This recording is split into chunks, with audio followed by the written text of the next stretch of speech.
प्रतीयते त्रिधामात्रात्मिका स्थिता अर्धमात्रा स्थिता नित्या ज्ञानोच्चज्या विशेषतः तमेव सा तं सावित्री तं देवी जननी परा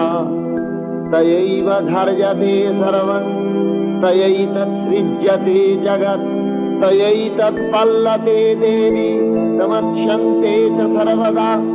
विसृष्टौ सृष्टिरूपातं स्थितिरूपा च पालने तथा संहृतिरूपान्ते जगतो स जगन्मये महाविद्या महामाया महामेधा महास्मृति महामहा च भवती महादेवी महासुरी प्रकृतिस्तञ्च सर्वस्व गुणत्रय विभाविनी कालरात्रिर्महारात्रिर्मोहरात्रिश्च दारुणा